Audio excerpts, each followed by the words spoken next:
recall facts whatsoever. Didn't have him getting bitten by a spider and getting leukemia from the radioactive spider. And that was all like a dream. Exactly. And he's like, oh no, my uncle is just dead anyway. Yeah. It's all been worthless. And he goes to Freddy Krueger's house and kills himself. That's a Spider-Man movie.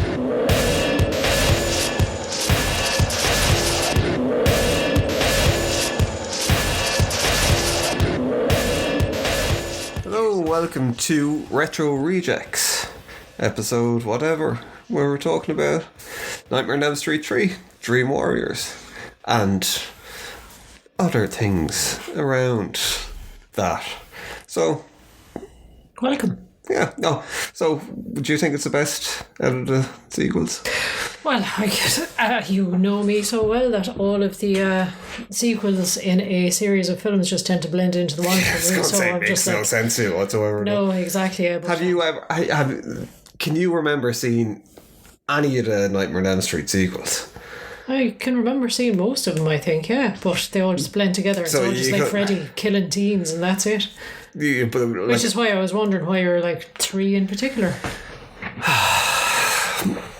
God, if you have to say why 3 and 3, but you probably haven't seen the other ones. Can you remember? I can remember Freddy versus Jason. I can remember the first one. I can remember a lot of them. Yeah, but they all Freddy just blend together. Yeah, Freddy vs. Jason sticks out, I think. Well, would you have looked at Obviously. Nightmare on Elm Street when you were younger? Do you have any emotional attachment to a paedophile killing children? Oh, I love them, absolutely. Yeah. There's a soundbite for you. I would have seen like Nightmare on Elm Street when I was a kid, but it wouldn't have been one of the ones that resonated entirely with me as a kid. You know, like the usual sort of Batman, Indiana Jones, Star Wars type thing. Yeah, it's well when you say it like that.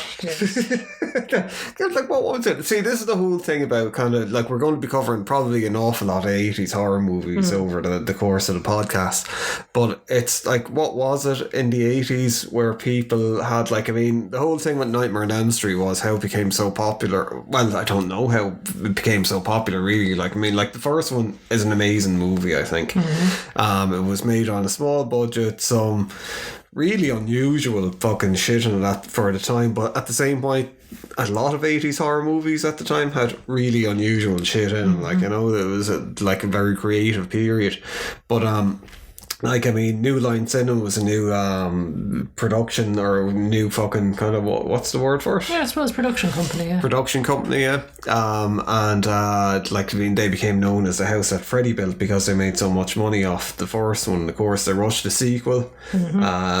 Oh God, I can't even remember what the sequel was called. But Nightmare on Elm Street too. yeah, Freddy's back. Freddy's chest. Back in the hood. Freddy's shoulders. Yeah. But it was, I suppose it was like, I mean, I suppose around that time you hadn't like Halloween 2 would have definitely been out, but I don't think there was like big franchising kind of things, and like a Nightmare or not Nightmare on Elm Street, fucking Friday the 13th. But I think it was around 3 when that kind of started turning into a franchise, because it was only then the hockey mask came out. Like, first one, Friday the 13th, was the mother doing the murders. For people that you might hear it every now and again, or a cat sound like a fucking 1930s gangster in the background. We have a pup, and the two of them are kind of getting acquainted with each other. But the cat is not taking to it too well and just spends his time bawling the yeah, you go, meow, see. But like Friday the 13th only really. So I suppose it was all around the same time that these franchises started developing. But like a Nightmare on Elm Street 2 did so badly at the time that New Line were even considering dumping it. I think it did okay in the cinema, but it was just like, it was a mess of a movie. Thinking later, do you ever see it? Do you remember seeing it? What do you mean, do I remember seeing it? A Nightmare on Elm Street Part 2. Like I said, I've seen all the films at one stage or another. But no, it doesn't stand out. Well, it was, I think I've only looked at it maybe once or twice, and it was when it came out, and even kind of at whatever age I was, under 10, being massively disappointed and kind of confused by it, where it was just like, this is not, you know, it was just really weird. I think So tell me why it was weird. well, it was the whole thing that Freddy was possessing someone, and as he became real, and it was like a big kind of like he murdered a bunch of people at a swimming pool party at the end of it in real life. You know, it didn't have all those kind of dream elements in it like that the first one had, and then that like the rest of the movies hadn't it. I think years later, then it became kind of got picked up by like the gay community, saying that it was a metaphor for people coming out, and you know, then when you look back at it kind of like a bit older and stuff, you can see all the, but I don't know if it was intentional. Some people that were involved in the movie say that it was intentional, other people say that it was totally unintentional. All the homoerotic stuff. Yeah, it was just kind of just a bad movie really. But like the effects were kind of shit in it as well, you know. Freddy was just, you know, it's just a bad movie.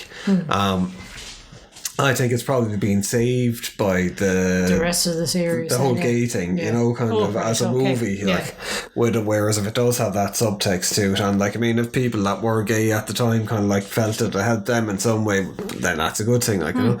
But it was like 3 was the movie that kind of really, that won your heart, was that it? gave birth to like Freddy Krueger as we know him today. As we know him, yeah. I think for a lot of people, when you talk to them, they'll say it's their favourite out of sequels. So I think it was like movies that I would have seen, say, with groups of people when I was younger, would have been It, the TV series, probably Salem's Lot. This was one of them as well, but for those it seemed to be the same thing as well. So I think it was just in the 80s, it was a thing where you kind of like, when you're young, probably too young to be looking at it, watching it with your friends. Yeah. Bit of safety and security in numbers, eh? Yeah, but even like, I mean, the thing is, it's not a scary movie, and it's not overly gory either, so I think it is that weird kind of thing, even though it... Wait now, is this the one where Freddy turns into a giant snake and tries to eat someone? Yeah, but it's not that gory. There's no... He doesn't eat someone. There's not like blood spewing out. It's not like eating heads off that's people. That's still fairly horrifying and terrifying though. Yeah, I suppose it depends if you're scared of worms like or snakes.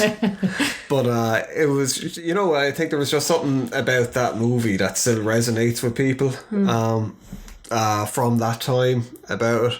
But like, I mean, you compare it to like, I saw 4 and 5 a few times years and years ago, and I hadn't had any kind of, I didn't really want to go back to them. Now I must go back and rewatch them, because I think they take up with like the Dream Warriors getting murdered at the start of 4. Spoiler. And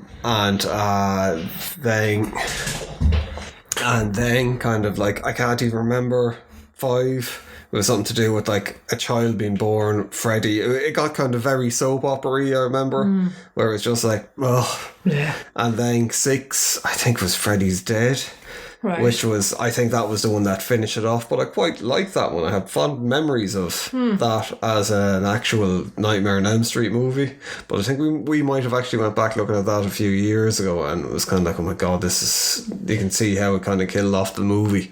And then there was like A New Nightmare, which kind of why I wanted it. A New Nightmare was the original script, or a similar script that with for part 3, I think, where part 3 kind of came back, but on the part 2 being so bad, and New Line kind of saying, well, look, if we're going to, maybe if we got not Robert Englund, Wes Craven back involved with it, writing it in some way or directing it, we could have another hit on our hands. He couldn't come back directing because he was doing something else, but he said that he'd do the script because he wanted to kind of have his contract renegotiated so he could get more money from, because like no one thought Nightmare on Elm Street to be a hit. And like he just wanted to get that put into his contract and to get money from the sequels and stuff. But smart. His original idea was basically A New Nightmare, where it was like Freddy Krueger was terrorizing the cast of A Nightmare on Elm Street in real life. Which, can you remember New Nightmare? I can vaguely remember it, all right, yeah. I thought that was very good. I thought that was really, really good. It was well ahead of it. So it tanked. Massively tanked, and that killed off the franchise for a fucking long time. Yeah, because I suppose it was, as you say, ahead of its time, a bit Scream. Yeah, it was very meta, it's like sort of breaking the fourth wall as such and all that kind of stuff. Now I do seem to remember that it gets a bit boring, I think, at times. You know, I think there's definitely pacing problems with it. But like, I mean, if it had to be done in like an 87, I think was the Dream Warriors, I I don't think people would have, but anyway, it got rewritten by Frank Darabont was one of them, and the other guy, and that's where they got the Dream Warriors from. But there was 2 other movie ideas floating around at the time, or maybe 3. Well, there would have been 3 actually. Yeah, there was another one, Wes Craven's one, where it was that the Dream Warriors was more based on this version of the script, where it was that these kids were showing up in this town and killing themselves in a house, and it turned out that it was Freddy Krueger's old house where he was born, and he was luring the kids through their dream, but he was getting these kids that were like, say, Nancy in the first one, that were kind of dream warriors that could beat him in the thing, but he was getting stronger for killing all these different, so it was getting rid of the Elm Street equation out of it, so it was just this whole thing that he was killing these children that could beat him in his dreams, that had these powers in their dreams. So it was then the story took off with Nancy looking for her father, who was like going around trying to find his house and burn it down for some reason, and then she landed in the town where the house was, and there was a mental hospital there with those kids, and so it was kind of like elements of Dream Warriors and it mixed with this whole thing with the house. But they thought that suicide was too touchy an element at the time, fairness, so they didn't kind of go into it with, well, teen suicide. Then there was a prequel which was being touted around by John Saxon, right? About like the whole thing, but in his version, which I think is really good, what I thought when they were doing the remake, which was a terrible remake, what that was kind of hinting at, that Freddy was innocent, that he wasn't doing anything to the kids, but in the town people got, and that's why he was after coming back, because it was like this, he was getting revenge for and then Robert Englund had a version that he was pitching called, I think it was Funhouse, where it was Freddy was kind of like in that house, and he was luring kids into it, and there was booby traps in it. But I think they ended up doing that as do you remember Freddy's Nightmares? I had told you I can't differentiate between them. It was a TV series, so no, it was like a Tales from the Crypt thing with Freddy on it, and kind of wrongly billed at the time when it came out, because I saw it on video, that she kind of thought that it was a Nightmare on Elm Street story, that it was like all about, but it wasn't. He was just a host of it. Other horror things, I get. I think it did quite well, but I don't remember liking it at all. At the time, I think it was a little bit campy, but not campy in a good way. It was just kitschy. Kitschy, that's the word, with it. But so what did you think of the movie overall then? I quite enjoyed it, in fairness, because of course you haven't worked in a mental health facility at one stage in your career as well. I was kind of looking at this going, would this actually happen? Would they actually do this? And I was just constantly horrified. The amount of people killed by dream demons. But it was the attitude of like sort of the staff working in there, and they're kind of like, let's see where this goes. Let's all these traumatized teens like just kind of ramp each other up, and it's like, I'm trying them on this new experimental drug, and they're like, I don't really like this, but let's see, let's go ahead and let's try it. So it's all these fantastic elements. It was a little bit like similar kind of thing, but like you wouldn't have someone just go, let's just bang an experimental drug into people for a laugh and see what happens. A few tablets in there and see what happens. But no, I enjoyed it quite a lot actually, because it does. I mean, the whole atmosphere as well. The kids, they're in a mental health facility. They're trapped in there. They can't get out. It narrows down the whole, I suppose, aspect of being able to get away from Freddy and all the rest.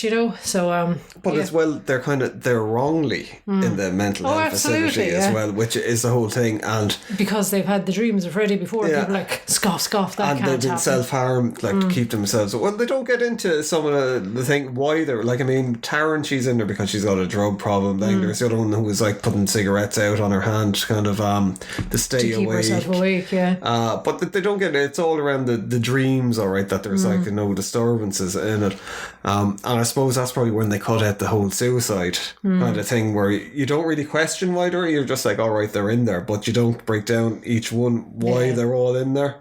Well, no, then there is the guy Will in the wheelchair. He was in the wheelchair because he tried killing himself. It was a failed attempt, and he broke his spine. But yeah, I mean, they do kind of partly, I suppose, kind of address it as well with the guy that's kind of lured. Well, he's not lured. He's like in his dream. He's basically puppeteered up the stairs and out the window by Freddy as well. So I mean, to all intents and purposes, it looks like he just jumped out the window and killed himself. Yeah, that was a great scene. Yeah, though, as well. That was terrifying. Because you have all the other kids like looking out and screaming, trying to stop it, and just being helpless. Powerless to actually get. They can't even get out of the room to get up to him. But it is there were certain like that will walk. Oh yeah, Lawrence Fishburne in it as well. Yeah, that's true. Yeah, as one of the orderlies, I suppose, is the best way to put it. But it was like he was likable. As kind of like normally they portray like the other guy who was like trying to sleep with your woman Taryn and giving her drugs and stuff. Yeah, a lot of the times portrayed as horrible, dirty sleazebags. Yeah. That are abusive and horrible towards all the patients, whereas he was just like, yeah, cool. Yeah. And he was like, my kids, I want to look after my kids. But see, this is the thing, because you don't have, say, that you didn't look at it when you were younger. No. Why didn't you? I don't know. Well, probably did, but I can't remember. My memory is like horrendous, which is probably just as well, because I'll never get bothered by Freddy, because I'll just wake up in the morning going, I don't remember. Maybe you're on Hypnosil. That could be, yeah. There wasn't a Timo-cell in Arrested Development. Oh yeah, that was it, yeah. Then that Hypnosil pops up later on, and I think it was in maybe Freddy vs. Oh yeah, I forgot to say, but Freddy vs. Jason, I think, was probably the second best sequel.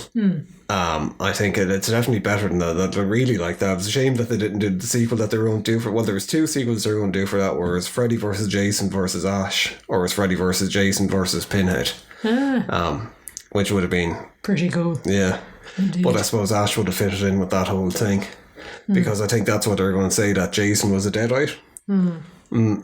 Right, I would have thought like Hellraiser would have been a better fit, because it's like sort of your psychosis and stuff like that, whereas Ash is like a real person. Yeah, but like Freddy vs. Jason was done for kind of comedy, kind of I know. Yeah, I suppose. Hellraiser is not going to be very comedic, is it really? Unless it's unintentionally comedic. And then you could imagine the outcry from where it'd be like, my God, people didn't like Hellraiser 3 because kind of like Pinhead made the odd couple of quips. That's it. It's like, look, he's a wise ass. Yeah, whereas we had Pinhead slipping on a banana skin. People would be like, oh my God. Yes, you just ruined the whole legacy. How dare you? Yes. But yeah, no, I see, I take your point now. I would have played better with Ash in it, because you do have that. He could be the proper wise ass, sort of like quip cracking, sort of smart aleck in the whole thing with the chainsaw arm. Killing everyone. But I think that was, there was that thing going on in the 80s as well, where it was all about, I think it had 2 elements of kind of the 80s movies, where it was like the adults doing shit, but normally the adults are like ignoring the kids. Yeah, or they're being really idiotic and like oblique. And as the kids know what's going on, the kids are trying to stop it, and as the parents or the adults are just like, I don't know, just being oaths at every turn. And like, you had that, and apart from the doctor, Dr. Gordon, who gets kind of like involved with Nancy very, very quickly and very kind of weirdly and stuff. But I think in one of the original script he was younger, and they were like, it was more open that they were seeing each other, whereas in this one it's a little bit muddling. It came across a bit kind of a little bit predatory kind of almost. He seemed to be like a much older, more established professional, and here she was like coming along. Now I know she's meant to be aged up to look a bit older, but still just looked like a teenager. But as well, what was I fucking saying? I don't know where you were going with that. It was about how the parents and were. With that whole thing where you had like those tropes that were nearly tropes, I suppose, of the 80s, like the Goonies. Yeah, with that, the kids have to roll up their sleeves and solve everything, while the parents just won't believe them. Yeah, but like, unlike the other things, like most of the kids get killed, brutally get killed. That's true. In inventive ways. Yeah. But it's one of those weird things as well with 80s movies. I don't know, looking back on them, they all seem to make so much sense when you were younger. Yeah. And then when you look when you're older, you're like, There's no storyline at all. Yeah. You're just jumping from one scene to another. I think as a kid you just accept it and you roll with it and you're like, oh, this is happening. You put the fucking fill in the blanks with it, whereas now it's you don't need all the exposition kind of the whole time with stuff. Like, you just don't need it, but it was a bit just kind of like... I say, I think that's probably because like storytelling in cinema probably has changed a little bit, where it is like, okay, we need to like tell the audience what's happening, otherwise people will come out complaining, going, oh, that was a bit too fucking cerebral, I don't understand that. And it's like, it's a slasher film. You don't need, you don't need to have everything explained. I think people were more into, let's have these scenes, and when you could see it, kind of like say something like, even in this movie where there was the whole thing with the snake, Freddy, where it was like, I think in the original one they wanted two, and they wanted like a transformer fighting him and stuff, so I'd imagine partially it was like built around certain scenes. Yeah. And it's how do you get from one scene to the next, like sort of legitimately, I suppose. Yeah. But like, I mean, at least with say something like Dream Warriors, you have, right, this is their strength, so they're going to be killed.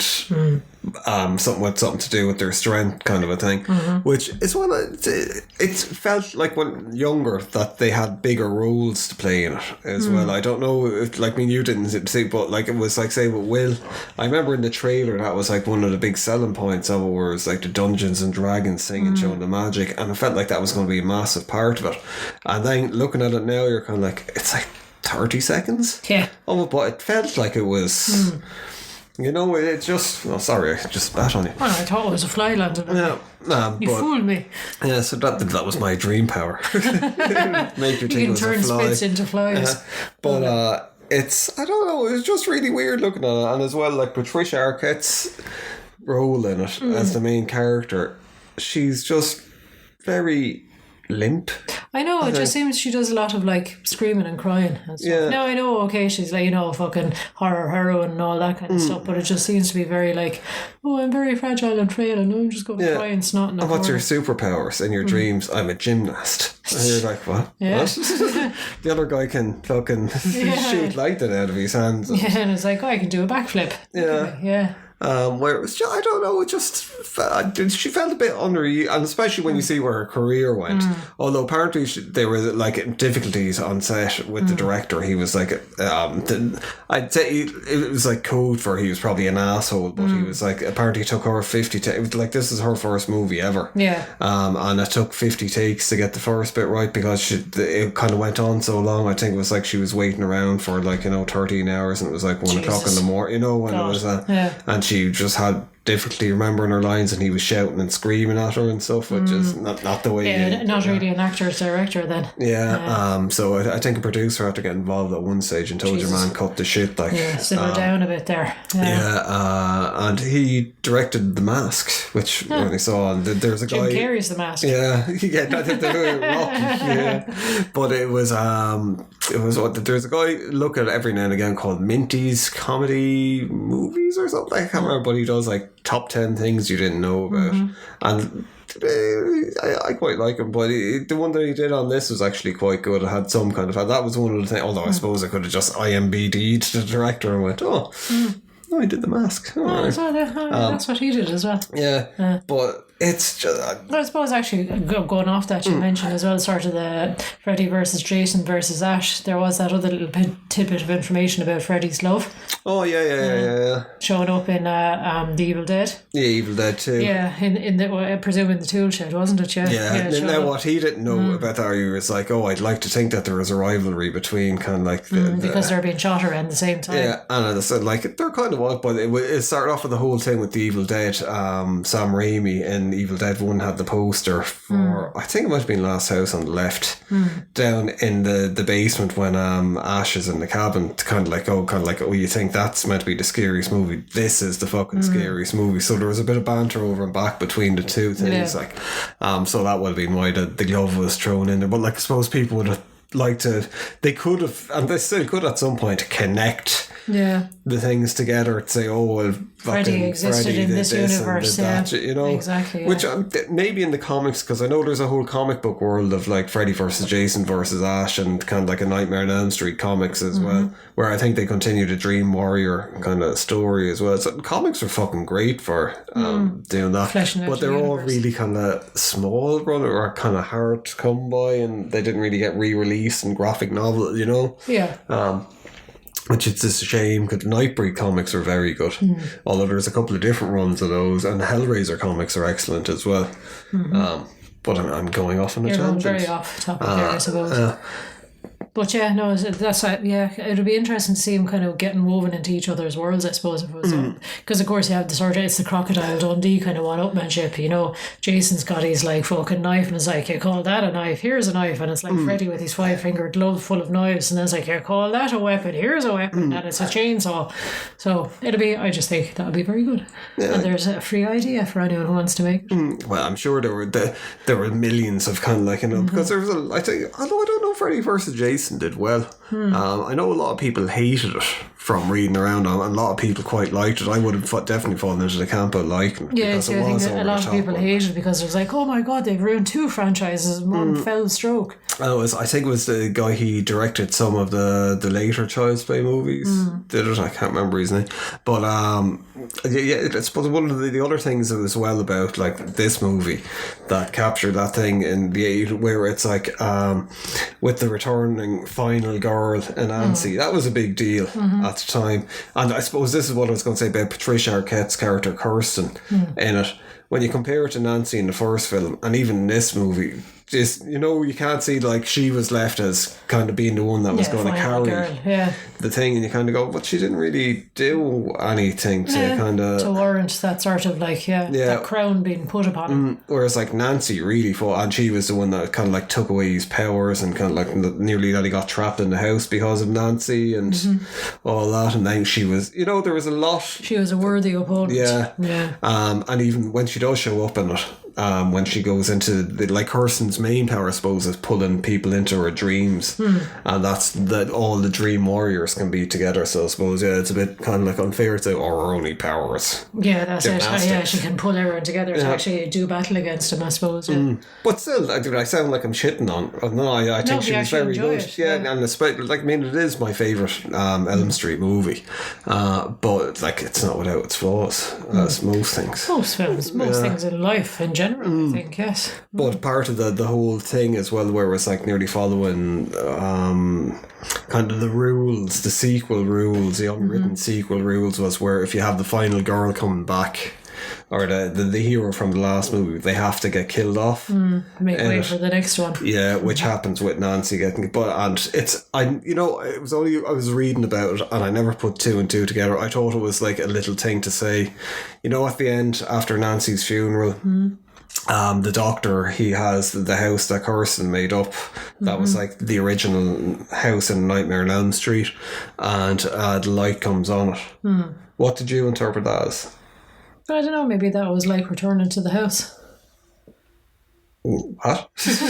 Trapped in the house, like. Yeah. Well, yeah, that's what I kind of thought, that maybe it was like something that, like, oh, Freddy's still there. Apparently it was meant to be this whole thing where we're showing that Nancy kind of like was after saying to him in something that got cut out, that if she ever went away, she'd still stay looking after him or stuff like that. And that was meant to be a whole thing to say, oh, Nancy's looking after him in the night time to make sure that Freddy doesn't get him in his dream, you know? But like, you know, there's elements like that. I think when they cut... Yeah, it loses the sort of meaning, I suppose. Yeah, like... Interpretation gets changed. Yeah, and not that there's nothing wrong with different interpretation, but it was just, for a long time, I thought it was more of a sinister thing, and then it was like, oh, it was actually meant to be really nice. Yeah, I thought it was sinister as well, that, you know, her spirit was after getting trapped or something like that, you know. Because Wes Craven, in his head, that was the end of it. That was like the end of the Elm Street series. That was the end of Freddy. It wasn't going to go on. But sure, Nightmare, like this film did so well, they were like, that's it, there's more money to be made, let's go make it. Like, remember, like, there was like Freddy dolls out when we were younger off the back of this, aimed at kids and stuff. He turned away from being sort of like this terrible sort of like psychotic sort of villain to being kind of like quite, I don't know, hilarious and like wisecracking and stuff like that, and it was like, oh, I became cool, like people are dressing up as Freddy for that was it. And as well, it went from kind of like being a child molester and a child murderer to just being a child murderer, because I suppose they were like, well, I suppose people kids can asking questions about what's a paedophile, mum? But as well, probably the whole thing that they were like, Trying to make him slightly more sympathetic. Yeah. Whereas, you can't be sympathetic towards a paedophile. Yeah, whereas he's killing teens, like with Jason. Yeah. Or Michael Myers, like, he's killing teens. Yeah. And it's like, but it's not, like, I mean, if it was, I don't, it's just, there was one of the ideas for the sequel that I think it was like, Charles Manson was involved in it. What? Oh my God. Yeah, that he was responsible for Freddy becoming who Freddy... Oh, he was the actual murderer of the children. That's what it was. Oh, God. In John Saxon's version, that he manipulated town folks into killing... That would have been mental, like that. I suppose, but then again, you'd be kind of like, maybe Charles Manson's lawyers might have something to say about that as well. I doubt it. But it's one of the other things that kind of made, I think, another thing with it was like the soundtrack. Yeah. And like, but it wasn't really the soundtrack. It was just the one fucking song. The theme song, basically. The Dream Warriors, where they had the music video promoting it as well with Freddie, and like where it was shot with Robert England and like Dokken were the band that did the song, and they beat him by singing at him. Yeah. And then Freddie wakes up and he goes, "Oh, what a nightmare," or whatever at the end of it. But that is very, like, I mean, I presume it was done tongue in cheek, because that could have been very sort of like, of course. But you know what I mean? It's sort of like, our music is so terrible, it kills monsters. Like, but it's so fucking catchy, though. That's the thing. It is. But that is a real kind of, when I think of 80s, like, soundtrack exactly, kind of songs associated, like, I mean, the best around, kind of like with fucking Karate Kid, and this is another one that kind of, or like, Take It to the Limit. Take it to the limit. Although I always kind of think of it that it's in a montage thing, and then you kind of go, it was Scarface. Was it in Hot Rod as well? Yeah, it was in one of those other, and I think it might have been in fucking Team America or something, But you kind of go, oh yeah, 80s kind of like feel good movie or something like The Mighty Ducks, and then you're like, no, it was Scarface. I think it was the original kind of thing when he's like on the rise. But the whole thing with Dokken is, well, I went off listening to the album that I think it's called Attack the Back. Okay. Or Back for the Attack. And something that rhymes anyway with attack. And my God, it's like, I mean, I like metal. You like 80s metal? But Jesus Christ. No. It was like I was bringing the dog for a walk listening to it, and I'd say about 2 songs in, I was like, I have to turn this shit off. Aww. I fucking have to turn it off. And I listened to the whole album, and then after listening to the album, I didn't like it. I was like, well, maybe I'm just giving it a chance. So I was like, no, I don't want to listen to that album again. So I just kind of listened to their hits in general, other kind of things, and I listened to them for about 2 hours, and I was like, most of the songs sound the same. Like, they had this formula going in. Now the guitars are fantastic on it. There's some really, really good solos on it, and there's some really good riffs as well. And Don Dokken is a great singer as well. There's nothing wrong per se with like the music, but it was too, like, I mean, say if you listen to something like Appetite for Destruction, a lot of the songs are different from each other. You listen to it and you're kind of fucking, it takes you on a journey, I suppose. And even with, say, Bon Jovi, Slippery When Wet, or any of those things that would have been out at the time. But with this, it was just, it all sounded the same, and it was painful. It was, now I know there's a lot of, well, maybe there's a handful of Dokken fans there, and they're still on the go. More than a handful, and they're still on the go. Like, I mean, razor fisted people that kind of like are familiar with, or the Rageaholic personality. He has a video up covering their career, I suppose. Stuff, and he seems to be a big fan of them. Whereas he's also into black metal and other things. I know he can be into loads of different types of music. It's not like you just listen to one type of music. But that's where I kind of struggled with people, where it's just like, they do seem to be people that are like reverential of him, and that they're genuinely into it. Yeah, that's why I was giving it a chance. But Jesus, just for me anyway, I couldn't. Here's another song to sing. I was just but like Dream Warriors is definitely the best out of the ones that I heard. But I don't know if that's just because of the association with the movie or not. Yeah. But that was the thing at the time, like we've talked about before, with that, like people using soundtracks to sell movies at the time. And then kind of like people being introduced. Like, I don't think I would have ever heard Dawkins. Yeah, if it wasn't only for this. Like, not that. You're missing it. You're like, I wish I heard about him sooner. Although I think there's a lot of people that got into Guns N' Roses because of Dirty Harry 4. And possibly Terminator 2 as well. I'd imagine, how could you not? I know, yeah. And that was another great example of like sort of the music video using the film and having like the actors in the film kind of walk into the music video as well. So. And as well, like when Arnie looking at him and it comes up in the waste of ammo or something. Although he could have just crushed their skulls. I know, yeah, that's it. But when he's talking along with the gun in the rose box and stuff like that in the music video, you're kind of like, oh, that's from the film. That was it was because that was like with that it was like fucking because there wasn't really trailers coming out. It was hard to see trailers. Like you wouldn't get a trailer for unless you were at the cinema. Yeah, exactly. You had to go and see a film to see a trailer. Like they weren't played on TV or anything like that. Yeah. And like you weren't going to get to see a theatrical trailer on a video because that'd be only for upcoming videos from like say if it was Orion, they're not going to be like fucking Miramax or whatever. So it was like, oh my god, this is, and then it was like, oh no, now I have to wait until the beatbox next week to see it again. And then they wouldn't play it, and you're like, just guess I see it once a month. Kill those guys. Hope not. Yes, the media in general was just much harder to come by back then, alright, wasn't it? It wasn't a case of like, I'll just look at the square in my pocket and just demand that I see it immediately. But Dream Warriors, see, this is I was going to suggest that we look at all the Nightmare on Elm Street movies, and then I was wouldn't like, do that to us though, would you? Yeah, and then I was like, well, we probably only end up talking about the Dream Warriors at one point, and it's like, I mean, for the type of movie that it was, and I suppose the important role that it played in creating the franchise, it's still, I think, it's, you know, there are some films like, say with Lost Boys, people that say it's a cult classic, and like I'd argue, no, it's just a fucking classic, because it's so widely known, it's such a big movie. It's probably, I don't know what the sales are on it and kind of, you know, the viewership is, but then something like this, I do think, is a cult movie because I think A Nightmare on Elm Street, a lot of people would have seen the original, but I don't think a lot of people would kind of go, oh, you know, I'm going to look at 2. And then if you look at 2, you probably go, nowadays you're probably not looking at the rest of them. Not continuing on, thanks. Yeah, whereas, you know, and because it's in the middle of it, like I'm sure there's not a lot of people be like, oh, like Friday 13th part 3 is where, or Leprechaun 3 is the best. I'll start watching this just without having any reference point to any of the rest of the series.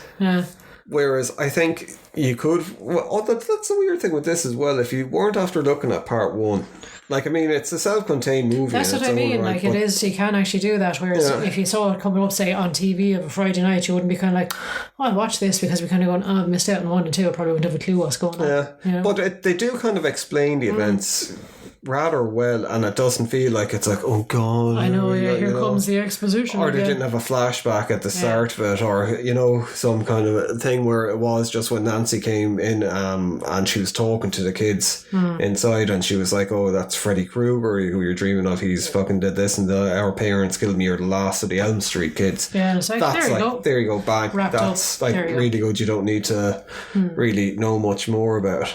But like, I mean, I think if they were doing it nowadays, they'd have to make references to, oh, Johnny Depp got killed on ceiling, someone else is in a body bag. They'd be having flashback after flashback, and they'd be having like oodles of exposition, as you said, just so it's really clear what happened. And same with the fucking Spider-Man movies, just to pull on an old trope as well. As like every time they remake a Spider-Man film, or every time they do it, they have to like show his origin story, and it's like, I think people know at this stage, like, you know. They didn't with the new ones, though, did they?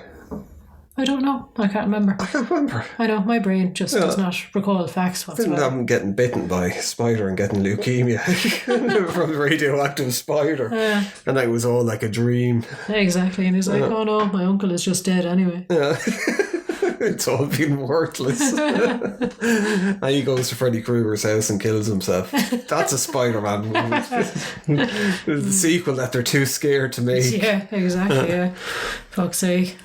But yes, Nightmare on Elm Street. That's another thing as well that I actually think is that was very smart at the time, was the outfit for Freddy is fairly iconic, but also very simple, so that if you did want, which they did want people dressing up as Halloween, it's very easy to do. You can just get your baseball mitt, sellotape some knife and forks onto it, get a stripy jumper, even though his is actually particularly distinctive insofar as it's red and dark green, which is not a common kind of colour combination, unless you're from Mayo or something like that, which is a very weird GA reference. How people get mixed up with things as well. I remember when like Smells Like Teen Spirit came out at first, people were like, oh, Kurt Cobain is a fan of Freddy Krueger.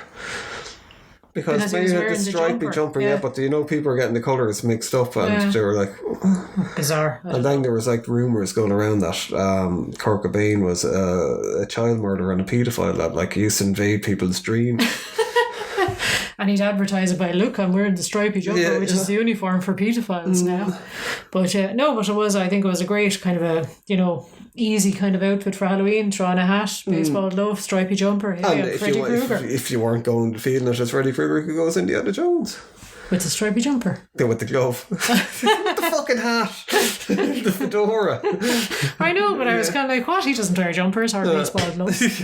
Or have a badly scar. Well, he has a little scar on his face, but not quite Freddy Krueger levels. I remember trying to make the glove when I was younger with like a garden glove over kind of thing. And then failing probably at it. I would imagine. And I think that was based on that there was like some article in the newspaper, I seem to remember, it was like a double spread about like finding these movie made weapons by like fucking probably psychopaths in the 80s, like, and kind of like looking at it going, that's an idea, I could do that too. Let me get out me knives. But I remember there was a thing about, I think it might have been baseball bats or cricket, where people were driving, must have been cricket, because I think cricket balls are a little bit harder, and they were driving nails through it and basically making maces, so I tried to do that with a slitter. It's not quite the same thing either as well. Oh my god. You're an inventive little creep, psychopaths, when you're younger. over my father's shed. Your father like, what are you at? Nothing, just making a murder weapon. But actually I forgot that we were talking about the music, the soundtrack. I went off and I listened to the soundtrack as well, which was done by I think Angelo Badalamenti, who did like the Twin Peaks, and he worked with David Lynch a lot, and it's awful. It's not awful insofar as like it obviously works well for the movie, but it's not something you sit down and listen to.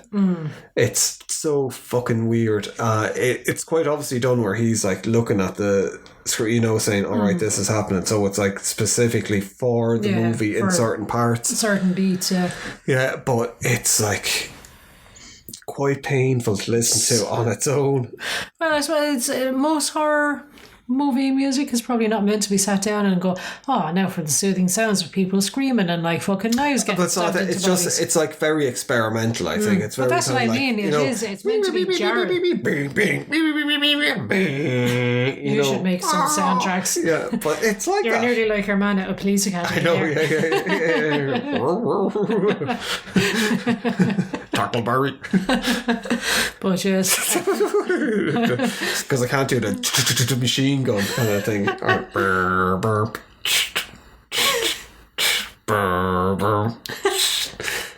And that is the music that he did. It is. Yes. I don't know why I remember that. We'll have to do the police. Although we did look at Police Academy there a while ago. Recently, yes. I don't know why you just suddenly decided we're watching all the Police Academies now. Because there's maybe a new one coming out. All right, okay, yeah. But Police Academy is... Oh, I know, yeah. It still is a laugh a minute. Yeah. Oh, God.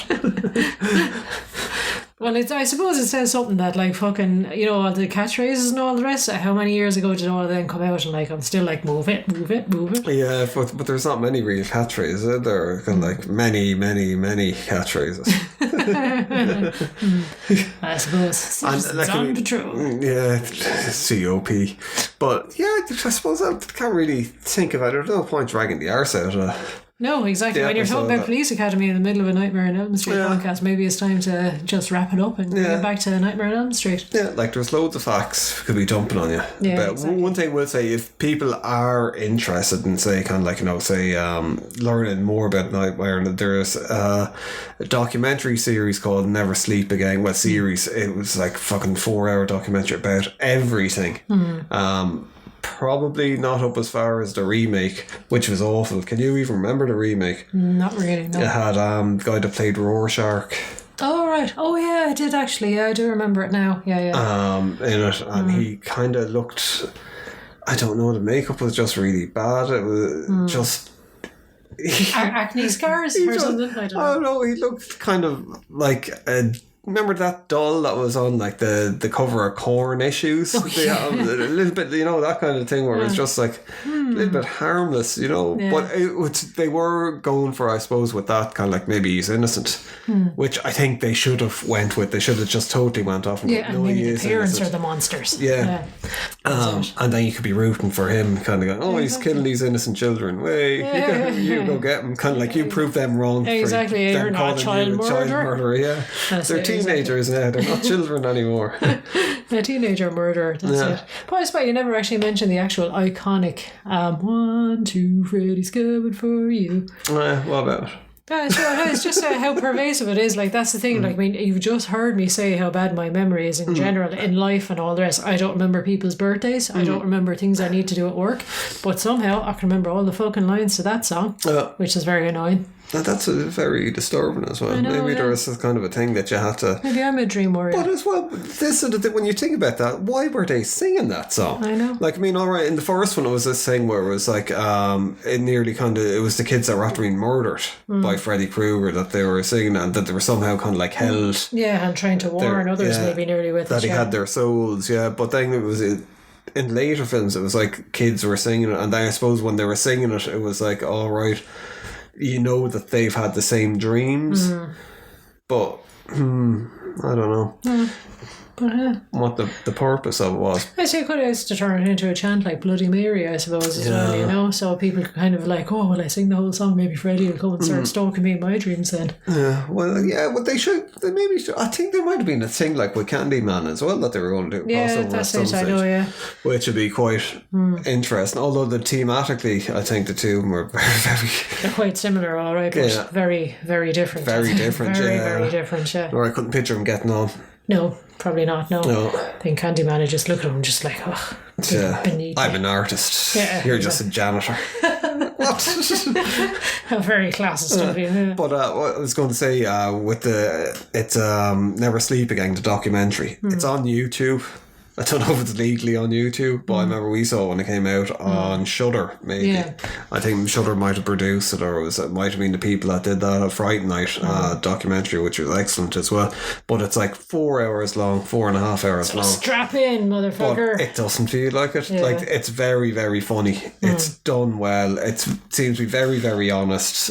Gets into a lot of things, with it.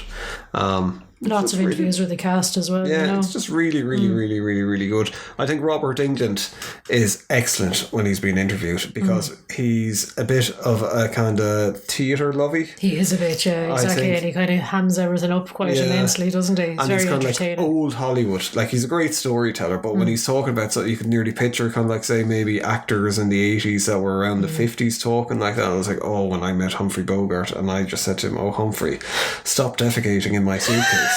But there's just something, and like, I mean, he's had a mad life. There's a documentary about his life out now. We must look at it at some stage. But he just seems like a nice guy. I remember seeing him at first in V.